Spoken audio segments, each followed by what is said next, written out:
do they receive just one drug? Not for significantly painful procedures, no. There are occasional really brief procedures that might even be a bit painful, where really what we want them to be is still for a fraction of a second or maybe a few minutes. They're not going to have pain afterwards. And so we may give them some analgesia, but we won't aim for the sort that by itself would keep them from moving. And we would definitely aim, though, for amnesia, for even that amount of discomfort. And you can achieve some of that with a single drug. But for general anesthesia that requires all of the components for significant stimulus, we virtually would never approach that with just a single drug. Because a single drug can't hit all of the centers in the nervous system that would permit that to happen without some either degree of awareness or experience of pain or any of the other things, or having the patient move. So we need to give multiple drugs, and one drug doesn't get at all of those functions. You mentioned central nervous system, another phrase that has been pretty hip recently, but can you define what central nervous system is? Well, we generally refer to the central nervous system as the part of the nervous system which is the brain and the spinal cord. Most of the time when you're hearing me talk about it up here, I'm talking about the brain. And so there are different receptors in the central nervous, in the brain, in the central nervous system? Yeah, your brain works by creating chemicals inside the brain that then act to make various nerves fire and interact in ways that allow movement and thought and emotion and all of that. And all of those different areas of the brain, all those chemicals that the brain produces, as well as some of the electricity it produces, act on receptors in the brain, little places that those molecules have to attach in order to have action. And so there are very specific types of receptors that accept some drugs but not others, and once they accept a drug, there's some effects and not others that will be produced.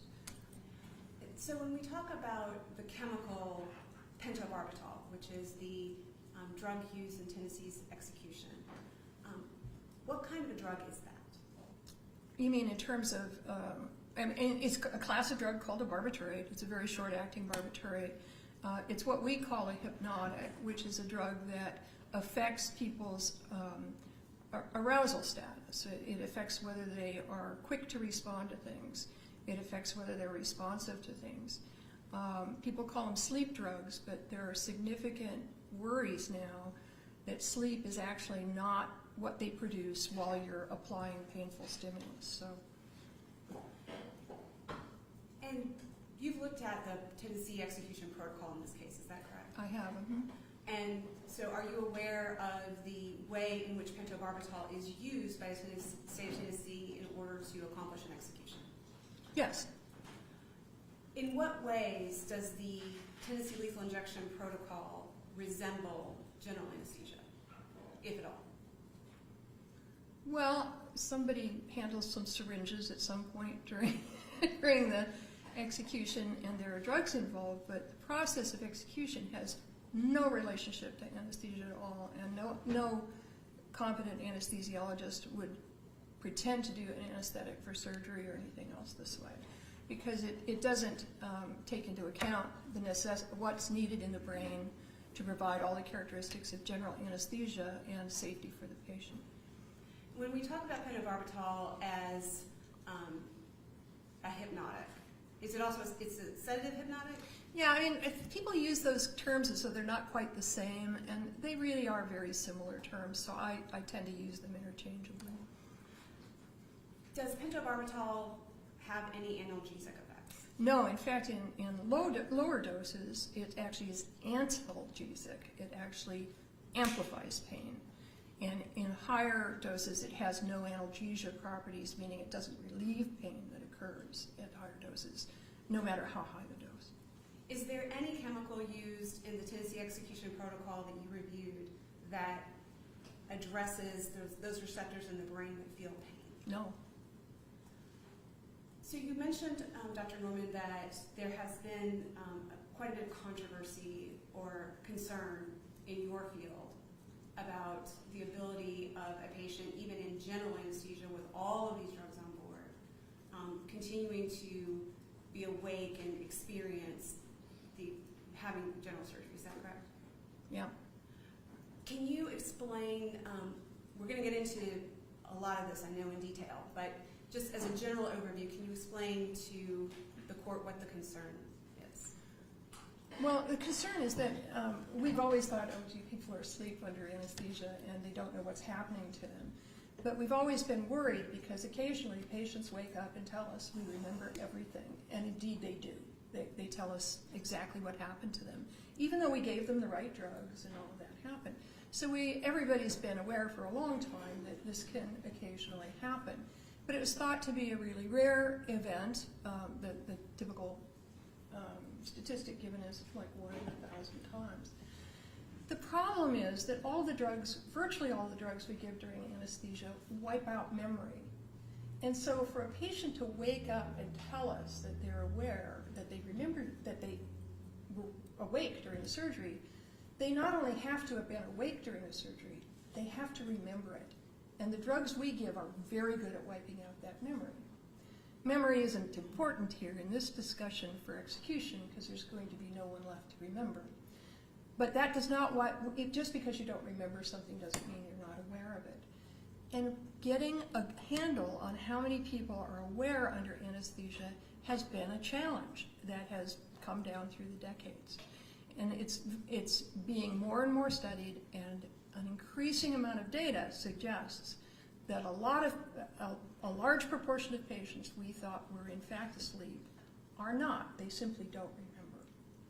And so you've used a lot of different terms again, so we're going to go back to our vocabulary lesson here, because the word conscious and unconscious in sleep means one thing in a colloquial setting, and it means something completely different in the medical setting. And so because we're being very precise here, I want to talk about each of those terms. So when you say conscious, what does that mean? Well, first of all, people use, even in the medical literature, they use conscious in ways that are not very precise, so I want to say that up front. But consciousness we generally think of as a subjective experience. You're able to feel, you're able to hear, not necessarily all of those things at once, but you are having an experience, and that experience relates in some way to something that's happening in your environment. I call it the real world, and what I mean by real world is outside of your head. So something could be happening to your body and it would still be in the real world. And so that's a conscious experience. Conscious experiences happen all the time without remembering them. But that's what we generally mean by consciousness. And when we say someone is unconscious, what does that mean? What it should mean is they can't have that subjective experience. They are unable to have any of those feelings occur. But in the medical literature, I'll caution people who are reading the literature that people use unconscious to mean they're not moving. And they're not moving has very little relationship to whether the person is actually asleep. You can move and be asleep, although generally don't. You can certainly be awake and not move. So not moving is a very important part of the anesthetic process. Is that fair to say? It's important both for technical reasons for the surgeon, but for ages, it's been one way that we thought we knew patients were asleep, when in fact they're probably not. So when we talk about, I'm going to get to responsiveness in just a minute, but in your report you provided some citations to some articles, one of which talked about connected consciousness versus disconnected. Can you explain that concept? This is a spectrum. I wish we had black and white boxes we could put this in. But under the umbrella of consciousness, we have two big categories and one sort of category. One of connected consciousness is what I sort of described just then. Something in the real world, meaning outside your brain, is affecting you, and you have an experience of it. And maybe you're able to respond and indicate that you have that experience, or maybe not. Disconnected consciousness is where you're having a real subjective experience, but it may not be related to the real world. And a good example is dreaming. So what's happening to you is inside your head, and you're responding to it. People have emotional responses to their dreams, even in their dreams. People wake up crying sometimes. they shout, they may move around, they may feel like they're fleeing monsters or whatever. Those are subjective experiences, but they are not connected consciousness because they're not related to something that's really happening to them. It's inside their head. There's something called dissociative consciousness, which we don't probably need to get into. Basically, it's sleepwalking, where there's some reaction and not to the outside world. And I will just, again, mention that connected consciousness and disconnected consciousness overlap, because sometimes your dreams can be affected by what you are actually hearing in the real world. And sometimes you can react in the real world to something that's happening in your dreams. But we generally call those the two categories. So when we talk about a person being under a general anesthetic, not being able to be aware and experience what's happening, what does that mean to you, awareness of what's happening? That means to me that their brain is not able to receive the signals about what's happening to them, and they aren't having a subjective experience of it, which can be pain or fear or anxiety, things like that. Are there studies that show that patients under a general anesthetic with the regimen as you've described have been aware and responsive under general anesthesia? Yeah, there are many studies now that show that patients, a higher percentage than you might imagine, actually can demonstrate awareness if we test for it specifically, and that we're learning a lot more about how we see awareness that is happening under general anesthesia. So is one of the techniques that you've studied called the isolation forearm technique? Isolated forearm technique, yeah, that is a technique that was developed. I think the first times it was used is in the early 90s, but it's a technique that was developed in Britain that allows us to kind of peek under the hood, if you will, about awareness during anesthesia, because it's sort of opened the door to us understanding that what we were seeing on the operating table was not what was happening in people's heads. And can you describe is it called the IFT? Is that Yeah, we call it the IFT because we can't do those big words either very fast. I know I can't. So can you describe how the IFT is performed? Yeah, first of all, I should say that this is developed using general anesthetics in which we call them muscle relaxants, which sounds so nice. Paralytic agents are used. Paralytic agents are used to hold the patient still or to relax muscles that the surgeon needs relaxed for surgery. And so in those cases, because we were giving drugs that will paralyze the patient, we knew they would not be able to tell us they were awake, right? So this technique involved, before the patient is put under general anesthesia, they have a tourniquet that's put on their forearm. Drugs are given, including the paralytic agent, but they can't get to the arm. And they've been trained ahead of time by the anesthesiologist who says, hey, I may ask you if you have pain during the surgery, squeeze my hand if you do.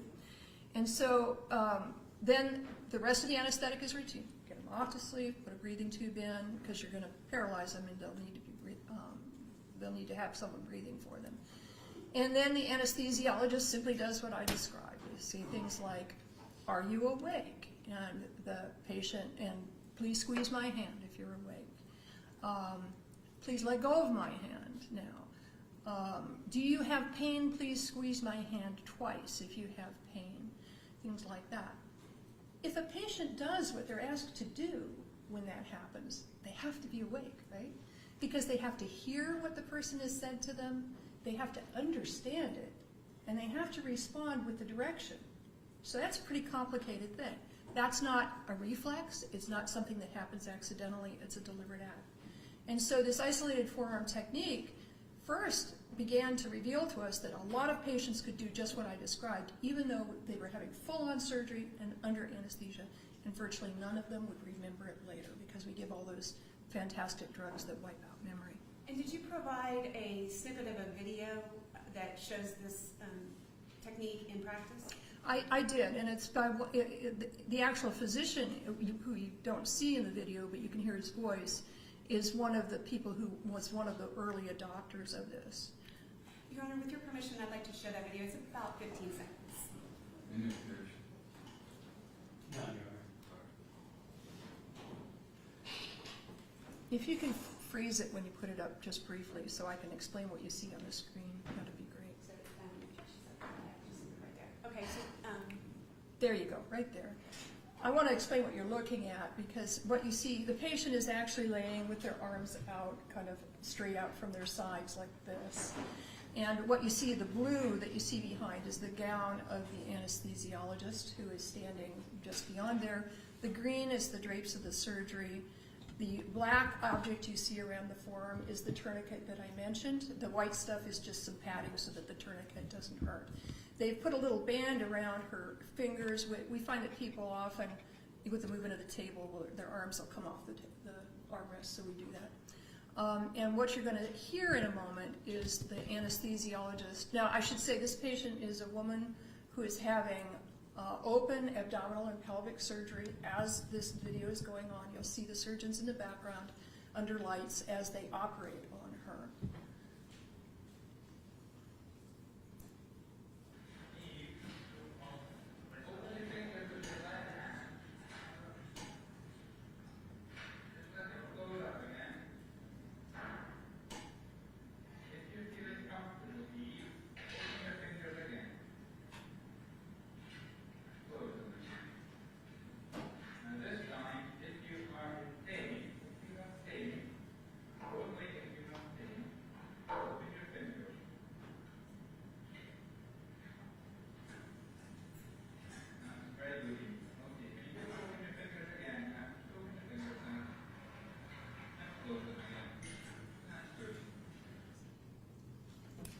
So that's it. When I'm talking about the IFT, that's what I'm talking about.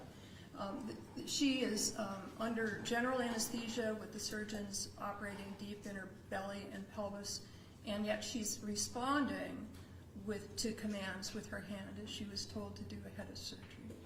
now this patient did not open her fingers when she was asked whether or not she was in pain. Was she given analgesia? Yes, in general anesthesia, a big component is strong pain-relieving drugs. So we do see people on the IFT who do have pain. So it isn't that the drug, that a single drug, for example, will wipe out pain, but under most general anesthetics, one of the a bunch of the receptors we're trying to hit are the pain receptors in the brain and spinal cord. So this procedure, this IFT, has it been replicated? It's used widely. It's considered the gold standard right now for procedures in determining awareness under anesthesia. One of the problems with it is that while it does detect awareness, when there's a response like that on this test, that's awareness, it doesn't detect all awareness. Some patients don't move on the IFT, but when they can remember, tell us that they remember. So that's a rare combination, but we know from them that the IFT doesn't detect all awareness, but it detects the most we've seen. And how many studies are currently in PubMed right now using the IFT? Well, when you just use it as a major search term, you'll get 80 or 90 studies now. I didn't go to the trouble of looking for all of the literature that mentions the IFT or that cites it, so there's a lot more of that. But ones that are primarily studies using the IFT, it's about 80 out there right now. And what results have we seen from the use of the IFT? What has that told us about the percentage of patients who appear to be aware during a general anesthesia study? It's so startling that people don't want to believe it. The early studies showed that patients undergoing general anesthesia for operations like cesarean section and hysterectomies, these are big surgeries, about 72% of the patients responded on the IFT. When the drug, the drugs that are used in many of the studies are, midazolam and elafentanil and some others. There are fewer studies that use pentobarbital because using barbiturates during anesthesia kind of went out in the late 80s, early 90s. I'm old enough that I've given a bunch of anesthetics with them, but that's way, way back. And so the studies were just coming in as pentobarbital, thiopentol were going out, but there are a few of them, and they are really scary. One of them that used pentobarbital as a sole induction agent, meaning something to start off the general anesthetic with. Over 96% of the patients indicated they were aware for at least 12 minutes into the anesthetic. They gradually lost awareness, but only when those other anesthetic drugs were added on, particularly inhalational drugs. So in those phases when they were only given pentobarbital, almost all of them were awake well into the anesthetic. And you mentioned that barbiturates have fallen out of use in general anesthesia. Why is that? Well, you want the medical or the social reason? Let's look at the medical reason. Yeah, the medical reason is that the barbiturates have problems in terms of what happens when you give them in large enough doses for anesthetics or to start off anesthetics. They primarily, first of all, will reduce the heart rate low in the beginning and also the blood pressure, and then they not just reduce those things, but they can cause the contraction of the left ventricle, the main ventricle in the heart, to be weakened by it. Now, in a healthy patient, those effects are tolerable. In other words, it's temporary. The pentobarbital doesn't do anything that permanently injures the heart. But those effects are temporary, and in a healthy person, they tolerate them well. But we were actually using these drugs also for heart surgeries in places where patients had pretty delicate heart systems, and it was a problem. These drugs could produce dangerous changes in heart rate and blood pressure, and we were looking hard for better drugs. There were some other issues with the barbiturates. They're unpleasant for people when they're injected because even in low doses, they produce a considerable amount of pain if they're injected fast, and in high doses, they're extremely painful because they're caustic. And also, the drugs tend to produce a funny smell. A lot of patients say they smell really oniony or garlicky, and they just hated it. So there are lots of things that made us not like them. And right around the time we wanted to get rid of the barbiturates, other drugs came along that were much, much better and much more stable, and everybody just flips over. So the barbiturates have not been used for general anesthesia purposes in any significant numbers in the United States anyway, probably since the mid-90s. Dr. Van Norman, you had an opportunity to review Dr. Antonini's opinion, is that correct? Yes. And you're familiar with his criticism of the IFT as you reported in your declaration, correct? Yes. So Dr. Antonini suggests that these patients in the IFT are under only a light dose of anesthesia. Is that accurate? No, no. I mean, you've got people who have cut you wide open and they're operating on you. And I'm sorry, women do need actual anesthesia for being cut open and having their babies removed and their uteruses removed. Those were the big surgeries that were used, but we saw other surgeries as well. He may have gotten that idea because one study said this was light general anesthesia. I don't know how even the study authors said that because they gave full doses. This is full-on general anesthesia of the type I would give in the operating room today. And also Dr. Antonini cites a couple of reports involving the study of horses. Is that correct? Yeah. One of those reports is from an author named Aleman, A-L-E-M-A-N. Are you familiar with that study? Yes, although if you're going to ask me for it, if I could look at it, because he cites two very similar studies, and I'd like to not mix them up. So there's the Aleman study and the Buell study, yeah.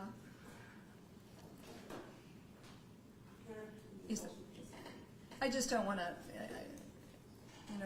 in the excitement here, get the wrong one. I appreciate that. And let me just pull this for you.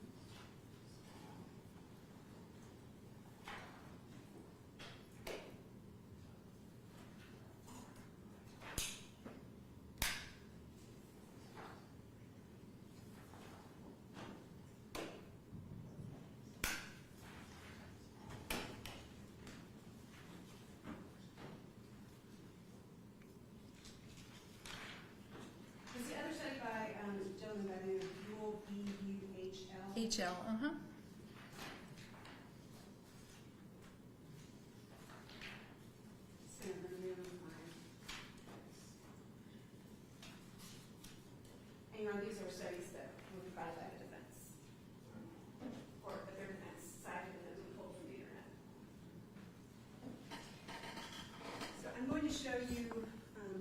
document.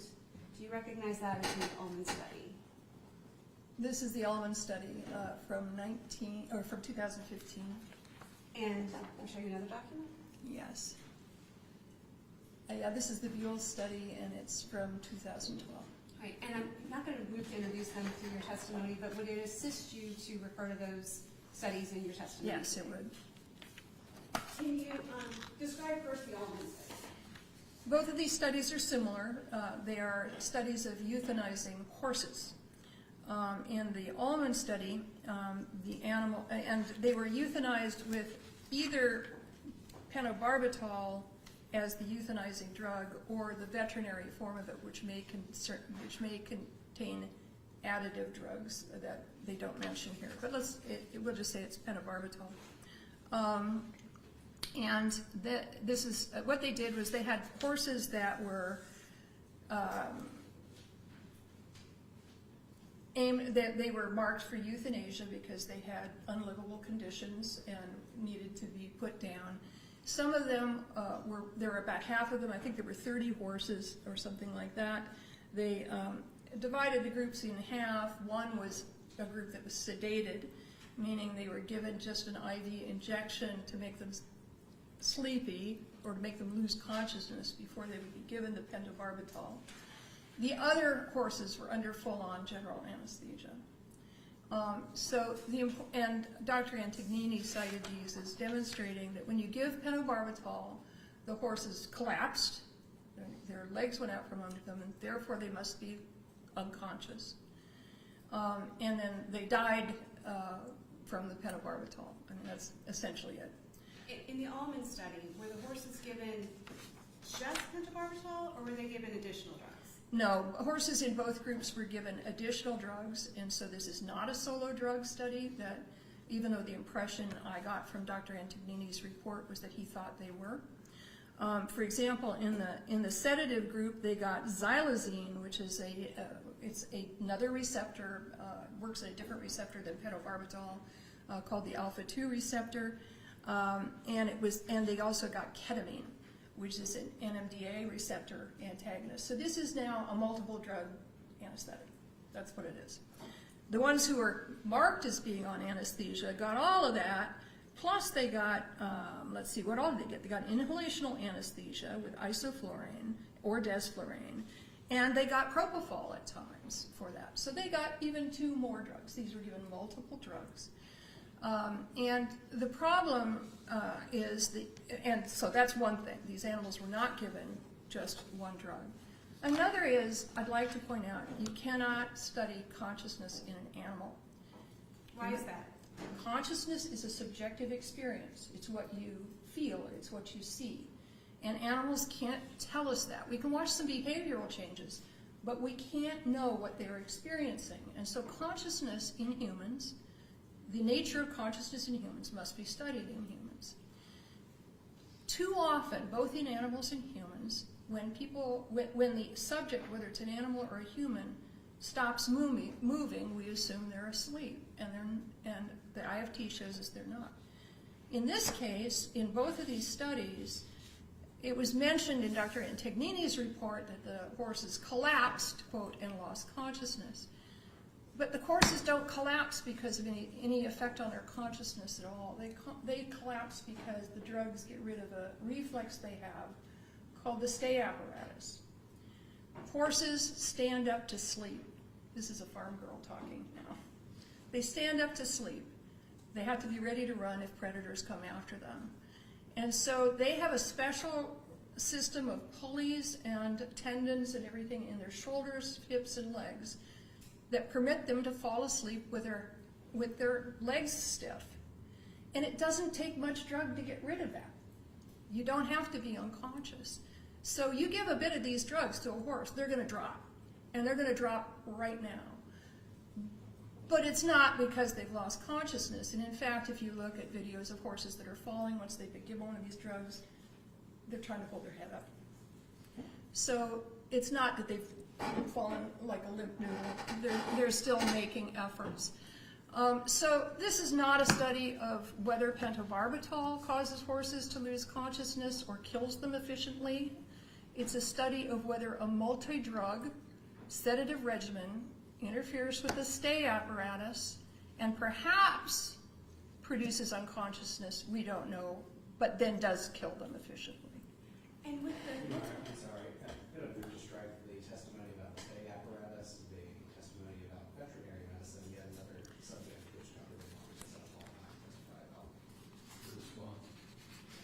Your Honor, I can ask you, one, I think Dr. Van Norman has established her ability and facility and knowledge to provide the testimony that she provided. I can ask her some additional questions about her experience with horses as well, having actually seen these horses engage in exactly the activity she just described.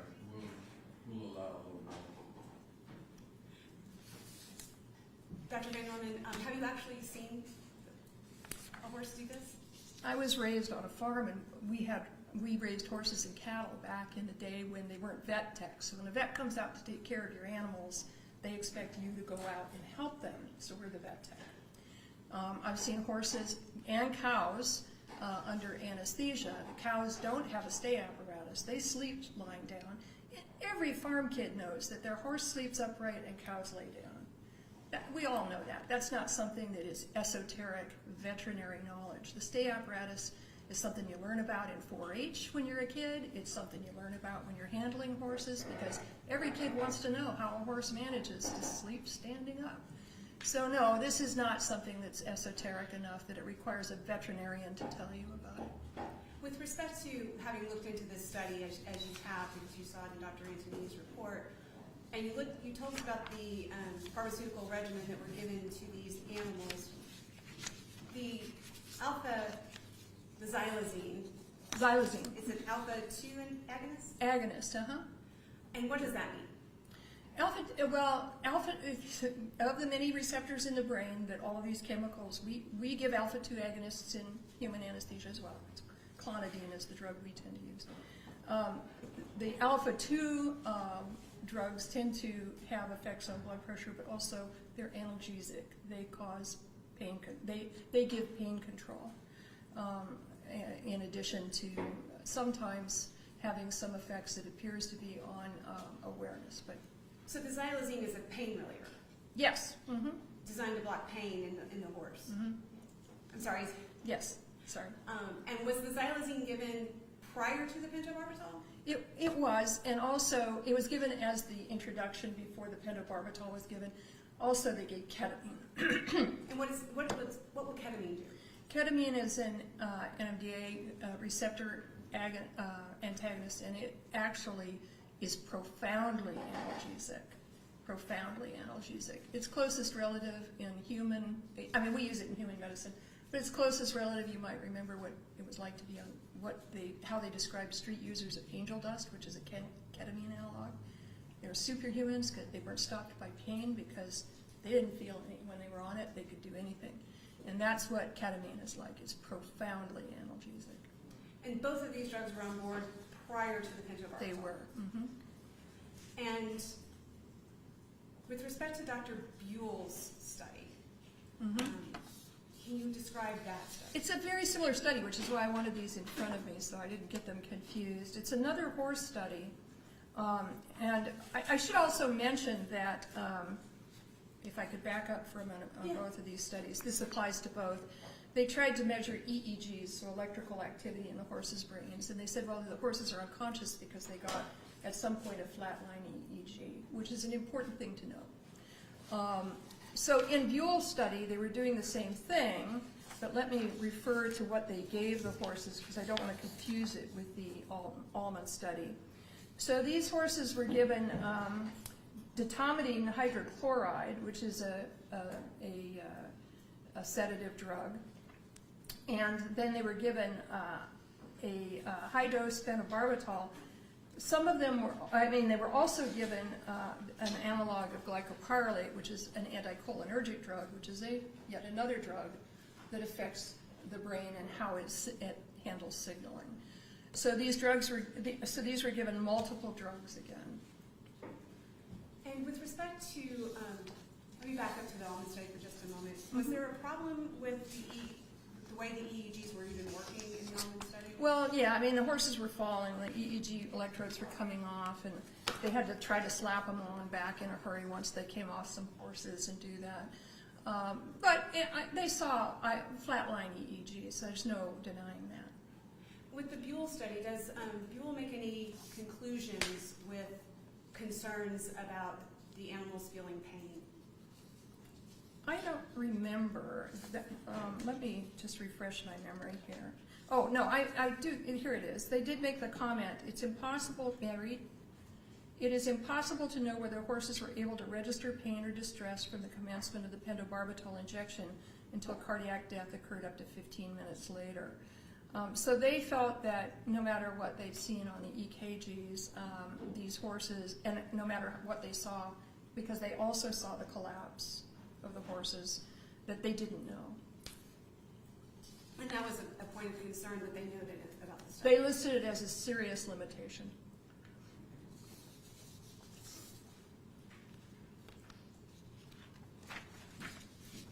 Just one moment.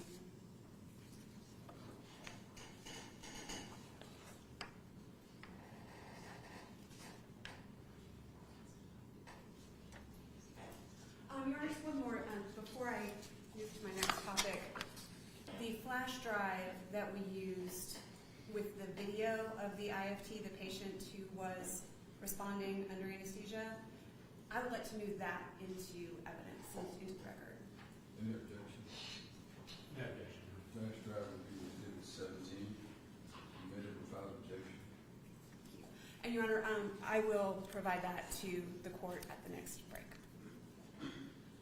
Now, with respect to the ability of an EEG to tell us whether or not a person is able, the flatline EEG tells us whether or not a person is able to be aware and experience pain. Have you conducted some study of that on your own? Well, when we got this report from Dr. Antognini, I became interested. I wondered what else was out there on EEG electrical silence, and it turns out that this very thing has been studied in humans. And what does that study in humans tell us? It says that when you give a large dose of pentobarbital and you get a flatline EEG, the patients still, what you're doing is reading now, the patients don't move in response to stimulus, so they're unresponsive. But when you watch their EEG and you stimulate them, they respond virtually normally. So, for example, the stimulus that was given in the human study was clap your hands. This was not painful stuff they did to the patients. Clap your hands, call the patient's name, shut the hospital door loudly, move the limbs of the patient, flash lights in their eyes. Then they would watch what happened on the EEG, and they saw almost the same responses that you would see if the drug had not been given. These patients had been given pentobarbital for seizures. What they saw was a slight delay, but all the same areas lit up, and there was connectivity in the cortex, meaning that they were not just little pings, the brain was putting things together. And that these occurred very slightly delayed and at higher amplitude than they would in a patient who had not received the drug. And by the way, they then repeated this thing in rats and found the same thing. The rats, when you blew on their whiskers doing the same thing, would have their brains just light up, even though they were unresponsive and they'd been given a high dose of pentobarbital. And the authors concluded that the brain, when it's given pentobarbital, is not inhibited. Rather, it's put in a state of temporary rest, so that when it's not being bothered, it just stays in that temporary rest. But if you do anything to stimulate it, it's able to respond in a way that looks like an awake patient. And again, these were patients, human patients with flatline EEGs? They were human patients that were given high doses of pentobarbital in order to make their EEGs flat. But even though they were flatline, they weren't dead. No. And can you explain again, like when someone clapped their hands, what would happen? They would see areas of the brain light up. They called it an auditory evoked response, a sound that evokes a response in the brain. And they would see areas in the brain that would normally light up with sound stimuli, light up and connect, so they could hear it. So they test their ability to hear auditory. Did they also test their ability to sense or touch? Yeah, what they did was they lightly touched their face, their shoulders, their arms. I don't think they touched their legs, but they described exactly just lightly brushing them and touching them. And they would see that areas of the brain that would normally light up in a person who didn't have the drug lit up again.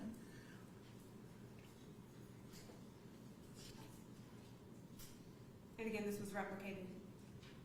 The study was replicated in rats. It was replicated in rats. The same investigators did a very similar study in rats with pentobarbital.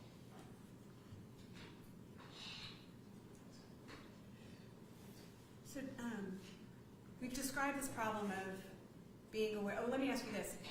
Having reviewed the protocol, the Tennessee lethal injection protocol, is there an EEG in the Tennessee lethal injection protocol? No, and it wouldn't help them even if there were. They've also, in the literature, Dr. Antonini has discussed before the use of something called a BIS. What is a BIS? A BIS monitor is it's a bispectral index monitor. It's a processed EEG. Basically, the company invented a proprietary formula by which they translate an entire EEG into a number from 0 to 100.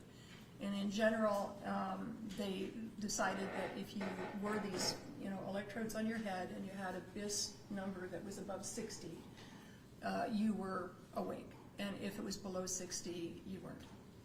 Are there problems with that methodology? Well, it doesn't work, and it's been shown over and over again in human studies that that patients who are anesthetized, and this is during general anesthesia, and also during, I should say, it's during clinical anesthesia, also during non-clinical anesthesia studies, that patients who have BISs below 60 can still have total recall. In an interesting study in which no drugs but a muscle paralytic were given to volunteers, so there's no effect on the brain, it's all a peripheral muscle thing. The BIS went to 60, and actually it went down to 50 in some folks, so it indicated they were asleep. When they were wide awake and they'd been given mathematic tasks to do while they were given the drug, and when they reversed the drug, they asked them to tell them the answers, and they could, just to show that they really were wide awake. So, Dr. Van Norman, should we all be afraid of having surgery? Oh, gee, I don't know. No, I mean, what I'm trying to explain to you is that when you get a general anesthetic, that is nothing like an execution. And I worry about the fact that there are parties involved in execution discussion that call it an anesthetic and say this is what it is, and it's not. It's nothing like it. We give drugs, we give multiple drugs. There are probably 10 or 12 drugs given in an average anesthetic. And they are drugs that hit different receptors in the brain. One of the most prominent ones we want to hit are the pain receptors. We want to get those actually taken care of. And we do it usually by hitting several different types of pain receptors. We do want people to if possible, not be aware, but that's a commodity we don't have a good monitor for yet. We can test for it, but it's not easy to monitor for during general anesthesia. We want people not to be anxious. And we also want them to be able to lie still so that the surgeon can get the job done. And so we're doing all of those things, and a general anesthetic actually is a complicated thing to give safely and in a directed manner, and that's why we go through so many years of training to be able to do it. It's not giving one slug of one drug to somebody and hoping that I get the result that I want, whatever that might be. And as a physician who is very concerned with medical ethics and patient care, is this issue of patients' awareness and ability to experience the surgical process something that is of concern to you? It's the concern to just everybody in my profession. I mean, I'll just point out that in the latest issue of Anesthesiology is another review of how to produce amnesia during surgery because, as the authors put it, we're not sure we can create unawareness anymore. We're not sure of that anymore. So we need to at least be sure if we're doing that, we need to understand the mechanisms of memory and how to interrupt those. So virtually every kind of journal that comes out every month has something in it about memory, amnesia, responsiveness, those things. Or if not everyone, multiple times during the year we'll see articles come out. So, Thank you. Now with respect to, I want to move into another area, if that's okay, and talk about pentobarbital executions. As we stated earlier in your testimony, you have testified in some proceedings regarding pentobarbital executions. In the process of studying pentobarbital executions, have you had the opportunity to review autopsy reports of prisoners who have been executed using pentobarbital? yes, I have actually autopsy reports on about 300 prisoners, at least 28 of which were executed using pentobarbital as a solo drug or in combination with other drugs. The other drugs that are given are not generally central brain drugs. That by this I'm talking about giving muscle paralytic agents and potassium. So pentobarbital is even in those protocols is the solo hypnotic drug that's given. And when you have reviewed these autopsies for people with pentobarbital executions, have you observed anything in those autopsy reports which tells you something of concern about the way they died? Well, I'd love to claim I was the first one to notice this, but a number of us noticed in early pentobarbital autopsy reports that patients that the body had developed pulmonary edema, that the prisoner had developed pulmonary edema, which is fluid congestion in the lungs. Pulmonary edema can be a sign of many things, and probably is a sign of many things in pentobarbital executions. When we looked closer, I found, reviewing 28 autopsies, that there's variability in the autopsy reports in the quality of the reporting from the medical examiner. Many of them are very good, but some lack detail. When they contain the appropriate amount of detail in the lungs, and that's most of the reports, 100% of the prisoners have pulmonary congestion and edema. What is pulmonary congestion and edema? So pulmonary congestion and edema is fluid in the lungs. It's not a normal autopsy finding. Living patients can have pulmonary edema and do have it, and that's where most of our experience comes from. And it can occur, fluid can get in the lungs from a number of mechanisms. For example, it can be there because the heart fails. And so pressure builds up backs up in the blood vessels in the lungs, and it just pushes fluid out into the air-containing spaces. It can come from direct injuries. It can come from a lot of different mechanisms. In the case of barbiturates, barbiturate poisoning is well known to cause pulmonary edema, and the mechanism has multiple causes. So I'm going to stop you right there when you say pentobarbital is well known to cause pulmonary edema. What is the source of that statement? The source is understanding, back in the 50s and 60s, the favorite drug to overdose on was barbiturates. Barbiturates were partially responsible for Marilyn Monroe's death, for example. It wasn't really a street drug, but it was an illicit drug use. So people would show up in ERs with barbiturate overdoses, and one of the things they frequently had was heart failure and pulmonary edema. If they survived the initial episode and got it treated, there was nothing that pentobarbital had done that permanently hurt the heart, but it caused heart failure that led to pulmonary edema. So this is known to happen in even oral barbiturate overdoses. It doesn't have to be given IV. So even before you looked at the autopsies, it was a known fact that barbiturate overdose could cause it. Now, oral overdoses tend not to cause it as often, it appears. And the reason for that is when you take an oral medication, it doesn't go straight into your bloodstream in one big slug.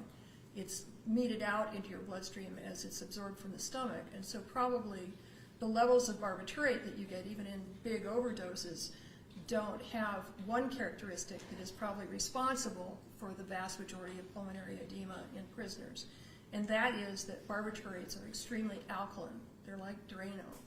They have a pH of around 9, between 8 and 9. They cause, on contact to mucus, to delicate membranes, they can cause burns. And so injection of even clinical doses of barbiturates is painful because it burns, causes some burning in the veins. Injections of massive doses rapidly will be even worse. And the very first place the barbiturates go to when you inject them by vein is to the right heart and to the lungs. And the lungs have all of these delicate membranes in them through which we're doing air exchange. Blood is on one side, air on the other. And on contact, they appear to cause a caustic injury to the lungs that allow them to become very leaky.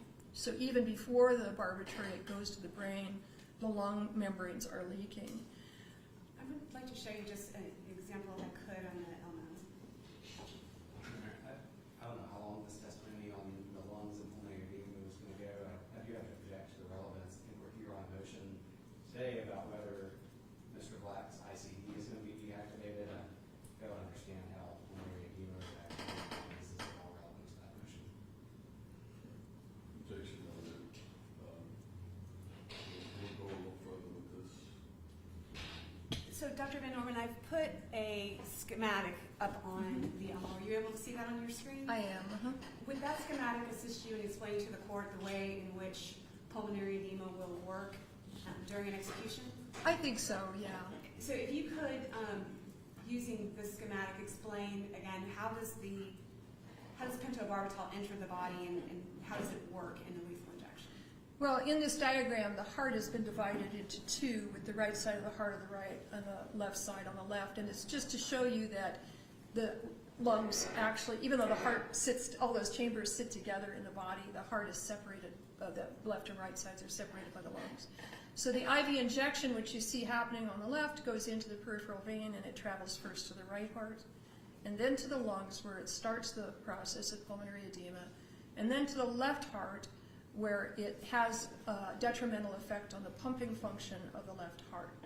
The left heart starts to fail and fluid backs up, and in those injured membranes in the lungs, even more fluid leaks out.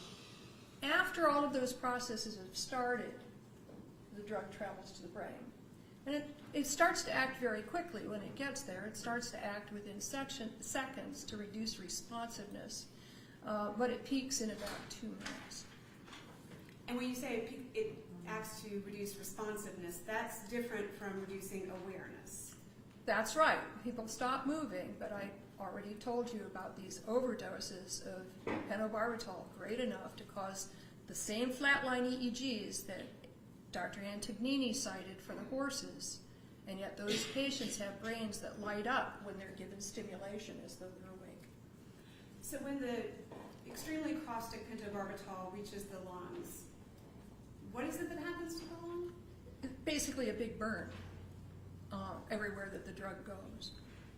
And how does that cause the pulmonary edema? Well, the membranes break down, and fluids from the blood vessels that are collecting oxygen start, like the plasma of the blood, starts to leak in. In addition, you get other fluids coming into the lungs because you get swelling with injury, and so fluids start to leak through what are called the interstitial, the in-between spaces in the lungs from that. And then what happens once this fluid comes into the lungs? What happens to the person's ability to breathe? They start to drown. So in terms of respiration, pentobarbital has two main areas where it has effect. So fluids flood into the lungs, and it's a lot of fluid, and the person starts to drown, and if they are aware, they're going to feel drowning, and they're going to feel like they're suffocating. Mainly drowning at this point. Then when the drug hits the brain, it causes collapse of the upper airway because it gets rid of some of the reflexes in the upper airway. And so even aware or not, they're not able to hold their airway open. And so when they try to take a breath, it's collapsed and they can't get air in. But the attempt to take the breath, that negative pressure, that sucking to try to take the breath, sucks more fluid into the chest. So there's no real mystery why the fluid gets there, is what I'm saying. And from the autopsy findings, have you seen evidence of this pulmonary edema in the autopsies of individuals who've been executed with pentobarbital? Yeah, it's present, and like I said, if there's enough information on the lungs, it's present 100% of the time. Sometimes the medical examiners comment on it and call it severe or moderate pulmonary edema. Sometimes they don't. But another way you can tell that the lungs are edematous and have this extra fluid is they weigh much more than they should. We know what average lungs should weigh if there's no extra fluid in them. And most of these prisoners have 1.5 to sometimes more times the fluid in them than they should have. And is there something else about the autopsies in terms of froth in the lungs? Well, you can get froth in the lungs, and froth can happen because there's turbulence in fluids, for example. It can happen because fluids are mixing with air. And so there are gas-containing spaces in the lungs that this fluid can mix with and cause frothiness. Froth is not necessary for pulmonary edema to be present, but when we talk about classic signs of pulmonary edema in awake patients, many of them will have froth that appears when that happens. And they may even have pink froth when some of the blood from their bloodstream mixes with the fluids in the lungs. And have you, in the autopsy reports of individuals who've been executed with pentobarbital, have there been some findings of pink froth? There have been, and there's been also pink, what they call exudate, so it's a fluid that leaks when you cut the surfaces of the lung. Pink and edematous fluid comes out. There's fluid that sometimes pools in the major airways, in the trachea, the bronchi, and even in one case I read, all the way up to the back of the throat. Now, you've reviewed Dr. Antonini's report, and he suggests that this pulmonary edema happens after death. Pulmonary edema requires blood pressure. It requires a beating heart to do that, and that's just known. I know that he's included a couple of studies in his report in which he claims to show that it happens after death. It does not, and it requires pressure in the blood pressure system. There are movements of fluid in the chest after death. So if you lay somebody flat and they're dead and they have fluid in their lungs, that fluid will gradually settle down with gravity if nothing else is done over time. So you can see movement of fluid around the chest, but you don't see accumulation. And there is only one study I know of that's been done in humans with autopsies and looking at the lungs, and they found that there was no increase in the fluid that hit the lungs in the time that it took to do an autopsy.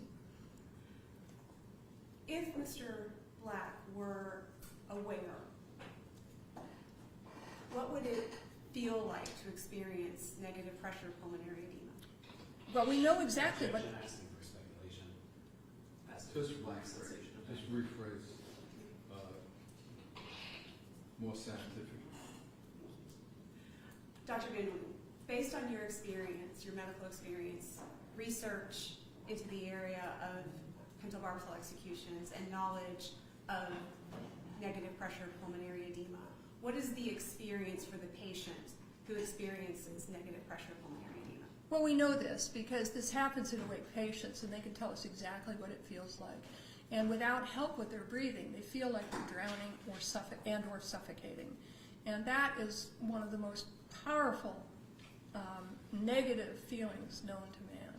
It is terrible. It's a feeling that when you feel like you need to take a breath, you'll have to do it even if you're drowning in water. Because you're gasping for air. It's rated as one of the worst sensations. It's that sensation that is elicited during enhanced interrogation techniques called waterboarding. They're trying to make people feel like they're drowning.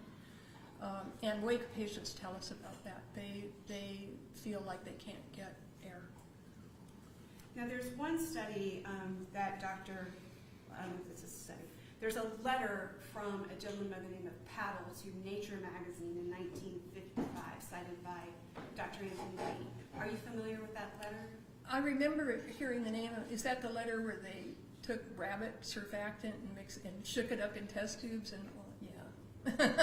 Tell us about that letter to Nature in 1955. Well, first of all, it's a 70-year-old article, and scientific methods were pretty crude.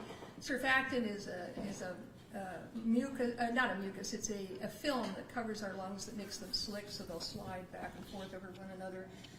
And it's easy to make foam inside of surfactant. So this guy killed a bunch of rabbits, which have completely different respiratory systems than we do, and shook up some of their edema fluid with surfactant and got foam, and said, well, this could happen after death. He didn't really propose how the shaking up would happen after death, except to say gases produced in the dead body would maybe produce this.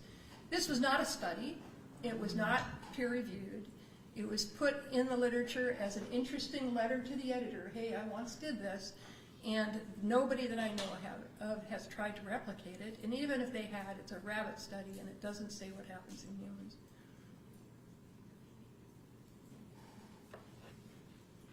Now, with respect to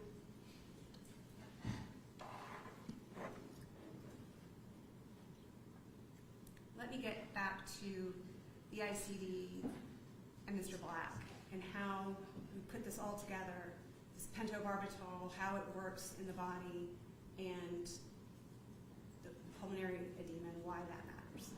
So let's turn to what could happen if the ICD works as it is, as at least as it was programmed in August of 2024, or at least what we know about it. I lost the train here. I was just providing the transition to where we're going. Okay.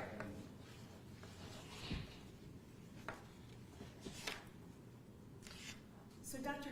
Van Norman, informing your opinion about the effect of the ICD in Mr. Black, did you also consult resources about ICDs in patients at end of life? Yes, we have. We know exactly what happens to patients who are dying an asphyxic death, meaning a death with hypoxia and drowning and suffocation. And what happens if they have an intact ICD in place that can shock them when the arrhythmias that occur happen. And is this a matter of concern for individuals who are receiving end-of-life care who also have these ICDs? Yes, it is. There's a ton of literature out there about it now. It's been of such grave concern that societies like the Heart Rhythm Societies and the Association of Electrophysiology, I can't remember the exact name of the group, even have put out statements about what needs to happen at end of life for these people with regard to their ICDs. And so the reports we have from many patients who have gone through what will happen are that it's a terrible process. What does it feel like for the patient for that ICD shock to go off in their body? Well, first of all, I should say that ICDs sometimes deliver shocks that are not needed. They do it because of a variety of reasons we don't need to get into. But they're called inappropriate shocks, and they can occur without warning, and they can occur in about 1 in 5 patients who are normal and have an ICD, who are otherwise normal and have an ICD in place. And so we know exactly what the awake patient feels when they get an ICD shock. And it's when you go out and you look at the patient-facing literature, what people tell patients from cardiology sites, it sounds pretty benign. Oh, you know, it feels bad. Go ahead, sit down. Literally, they say, meditate for a while and call your doctor. What the medical literature says is this is devastating to patients. They are traumatized. Patients go through horrible psychological sequelae from this. They have post-traumatic stress disorder. There's a Florida shock pain scale. It's so painful. Patients will describe it as being kicked right in the chest by a horse. They'll describe it as though they'll say it's as though I stuck my finger in a light socket. patients have come in demanding to have their ICDs removed when this happens. It's terrible. You mentioned the Florida pain scale. What is that? Well, I just think it's a sign of how big this issue is, that they've developed a scale by which they can sort of assess how bad the pain and trauma is to the patient who receives an inadvertent shock from their ICD. It's about that. And so this is used in studies now of patients who have psychological damage from this occurrence to rate how much the pain was and what impact it's had. And did you, in fact, include the graphic from the Florida pain scale in your report?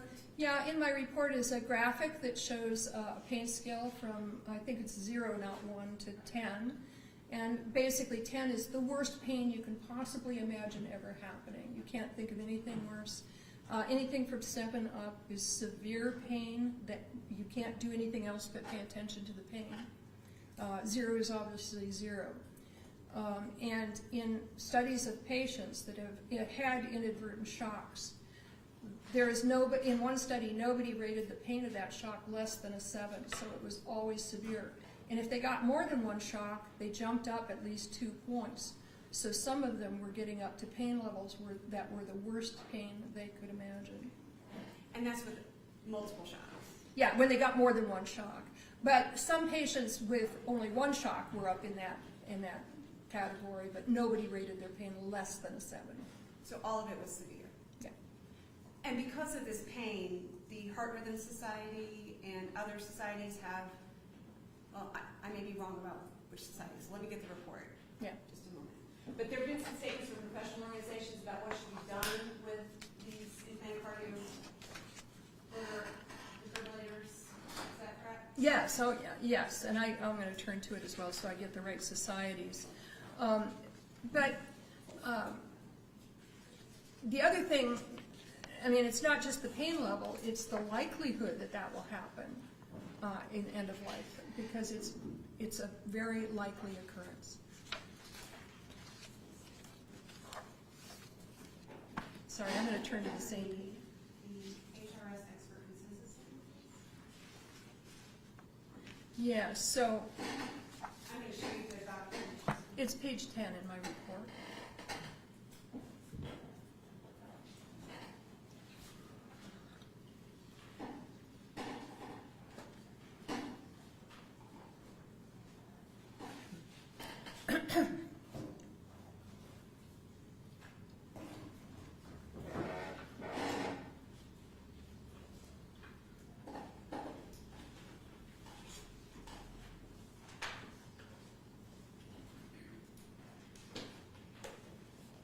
Dr. Byron, I'm going to hand you a document and ask you if you can identify it. I'm sorry, say again?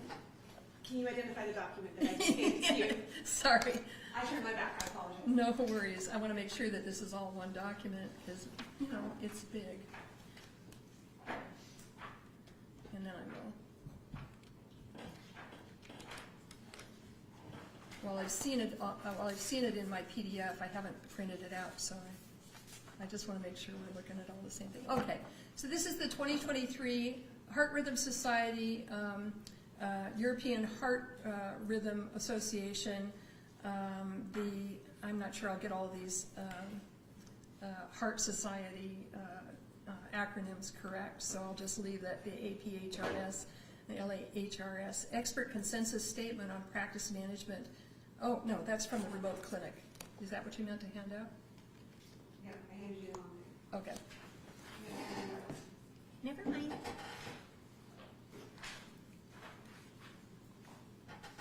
I think we have printed it out a couple of different ways. Let me get it to you the right way.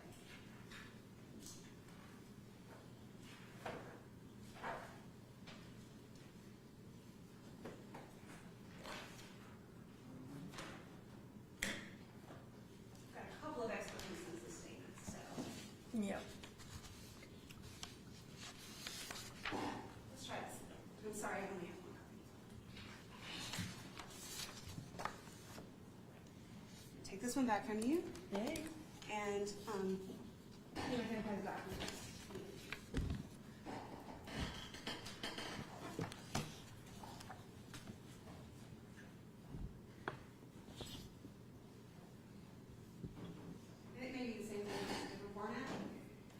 this is different than what you Okay.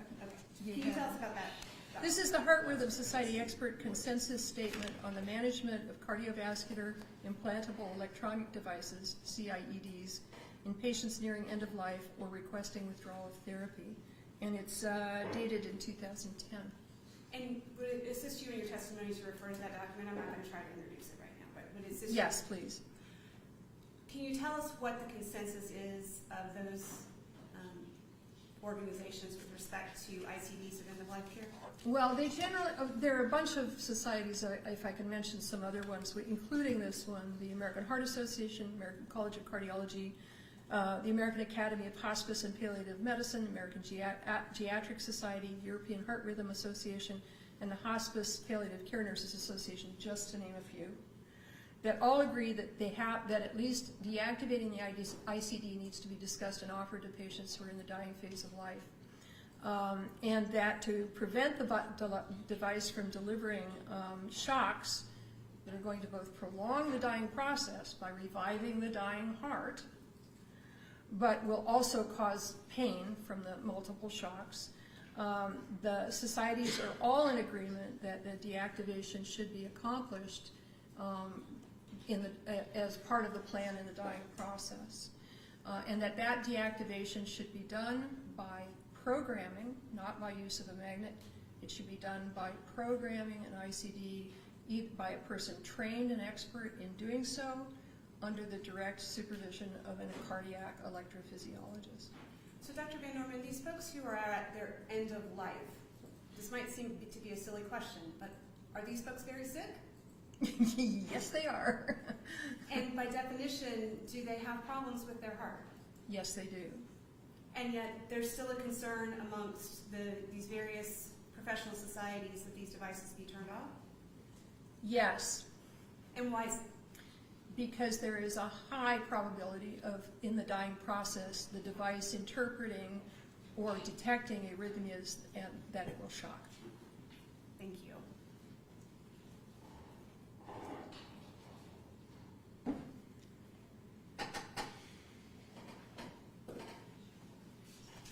I'm going to grab that document back from you so we don't have to introduce it. This one? Yes. Thank you. Now, Dr. Antonini, in his report, likens the shock from an ICD to cardioversion. Do you recall that? I do. Do you have an opinion about what happens to, well, have you been a part of cardioversions? Oh, many times, yes.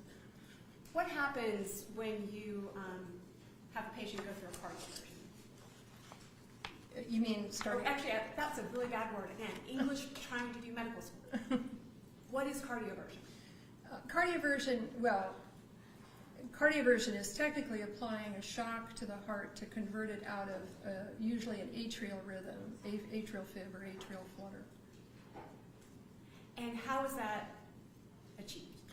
What we do is we anesthetize the patient, and we place, people have seen it acted out in dramas where you take the big paddles and you place them in specific places on the chest, and you give an electric shock to the heart that is of a significant quantity to cause the heart to reset its electrical system and go back into sinus rhythm. And when you say you give them an anesthetic, does that include analgesia? It almost always does, but I will say sometimes not, because it is such a brief procedure, and therefore, and it doesn't have pain associated afterward with it.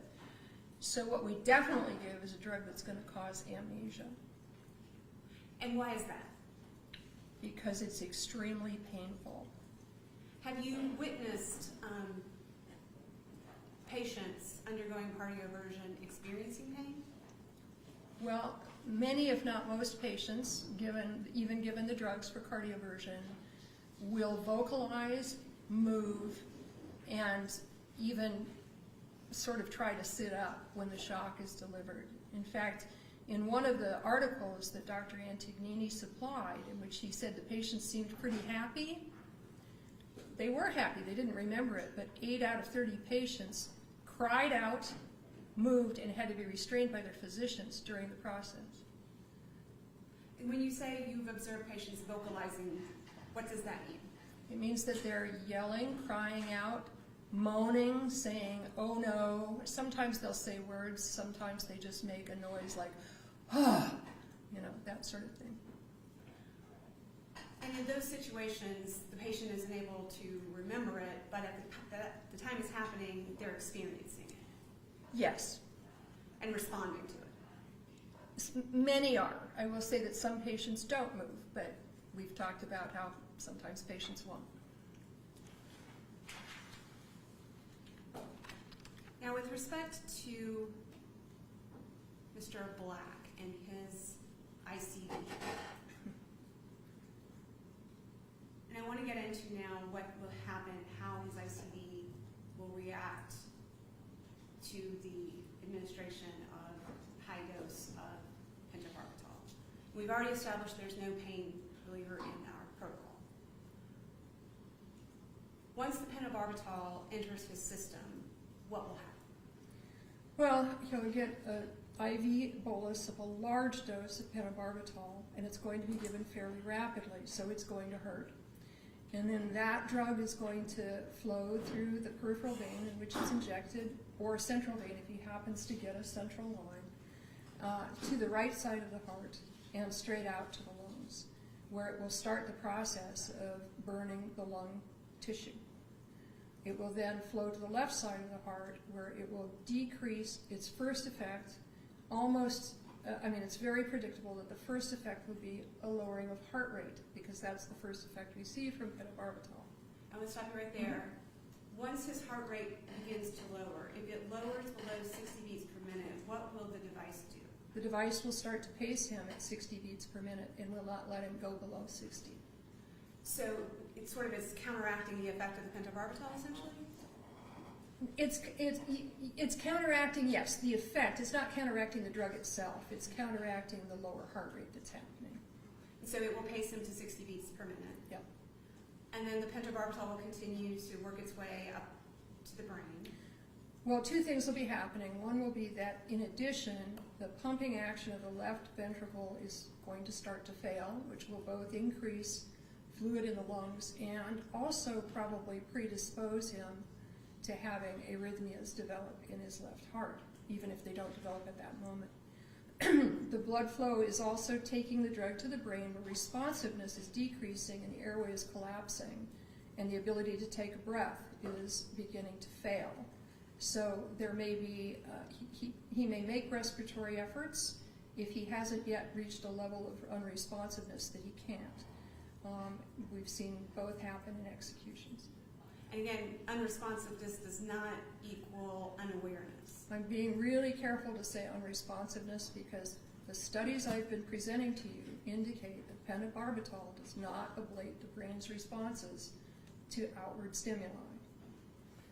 When you say ablate, ablate. Does not destroy, does not get rid of, does not end. and as the heart begins to be impacted by the pentobarbital, you said that arrhythmias could begin to develop. Is that correct? Yes, and this is not speculation. I mean, they can develop and almost certainly will. The exact probability is hard to work out because it's very individualized. It depends on the nature of the heart disease that's already present, lung disease that may be present, and a whole bunch of individual factors.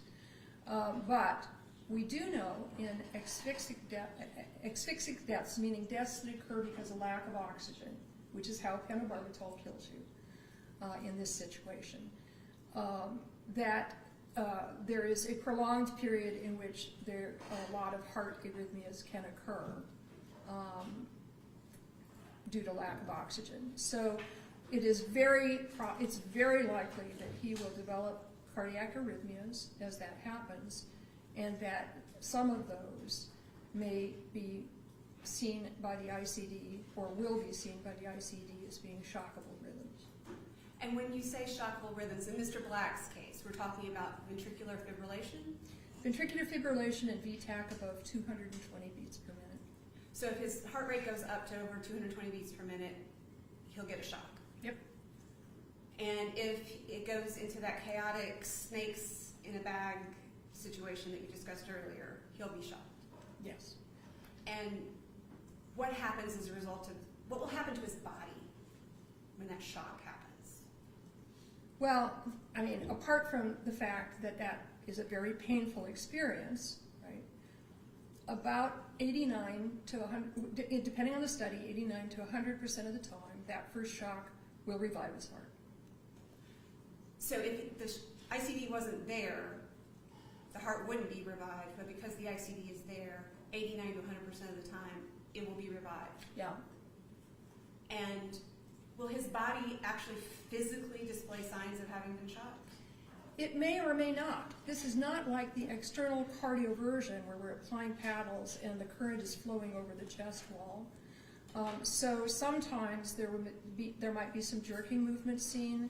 If he is not yet totally unresponsive, you may see struggling movements, but it's also possible that he will be experiencing all of this and unable to respond and will not show any movement at all. And there'd be no way for us to know.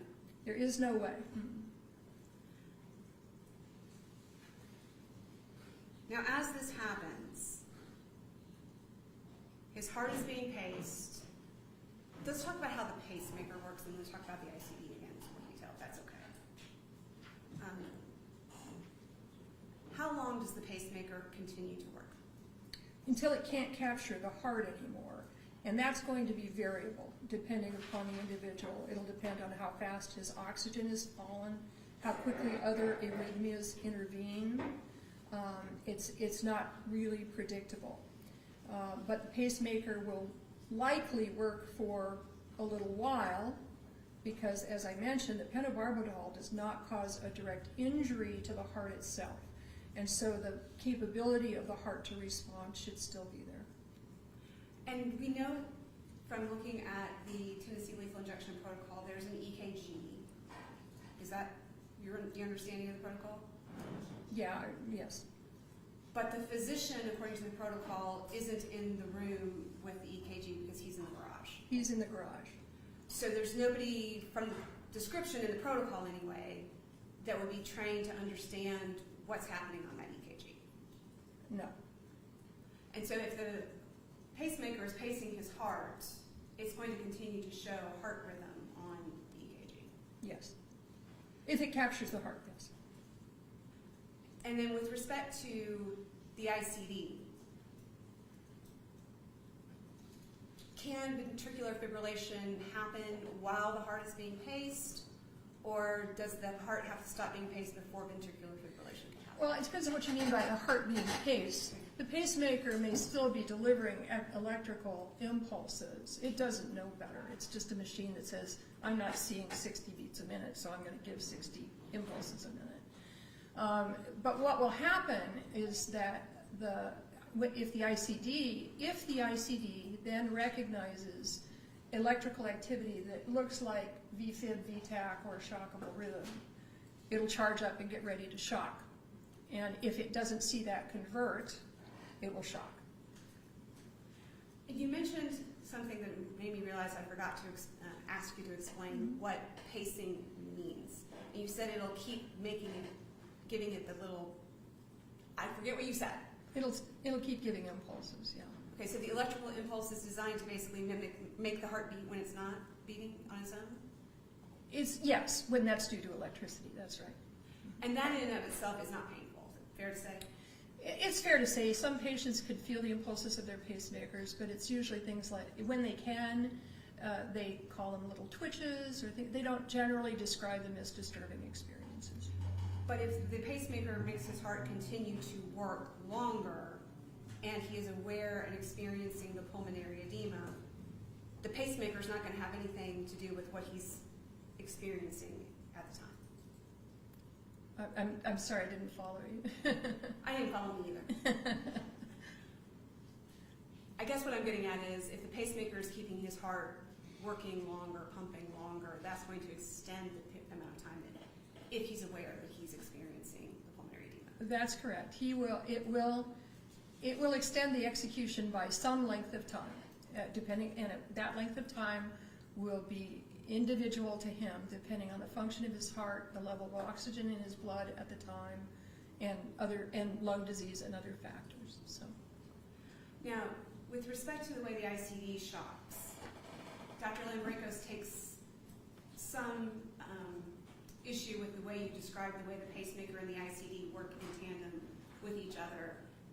Can you explain what it is you were saying in your report about the way the ICD and the pacemaker work together?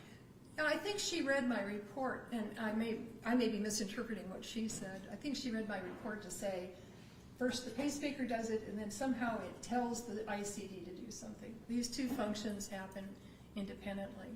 So the pacemaker, as long as it's producing a heartbeat, the ICD will not shock the patient or the prisoner.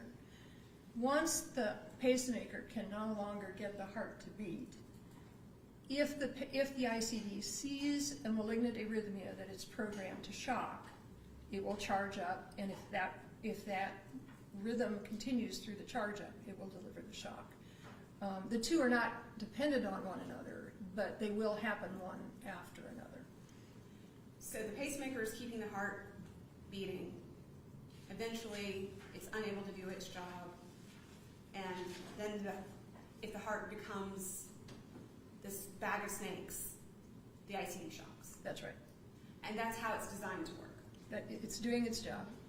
And is that why in end-of-life care situations, the recommendation of all these societies is we need to turn this thing off so it doesn't happen? Yeah, it's because we know from what actually, this is not speculation, it's not supposition. We know what happens in patients at end of life with these devices in, and that is patients who are at end of life frequently go through these arrhythmias on their way to death, and these ICDs shock them, and they shock them. They can shock them once and then fail, and then everything's over. But they can get in these cycles that we talked about before where they shock multiple times with reports of 30, 40 shocks being given to people as they're dying. So we know that happens. And we also know from studies of heart electrical activity, there was a big New England Journal study, for example, that looked at 480 patients who had died after they'd had their breathing tubes removed. They died hypoxic death as part of their dying, withdrawal of treatments. And those patients had electrical activity that could persist for a long time. So we know that also could go on for a variable length of time. In the New England Journal article, one of them went out 30 minutes. Wouldn't expect that, but certainly they saw a lot of people that went out quite a few minutes with electrical activity of various sorts happening. They included EKGs from several of those patients to show what they meant, and those patients, the EKGs in the article showed shockable rhythms. So those patients, if they had ICDs in, would have also received shocks. I'm going to ask you, ask Tiffany to get that article for me in the New England Journal of Medicine. Mm-hmm. I need to be able to tell you the name of it. Sorry, I wish I could tell you. I think I don't have that with me. Anesthesia awareness and advice.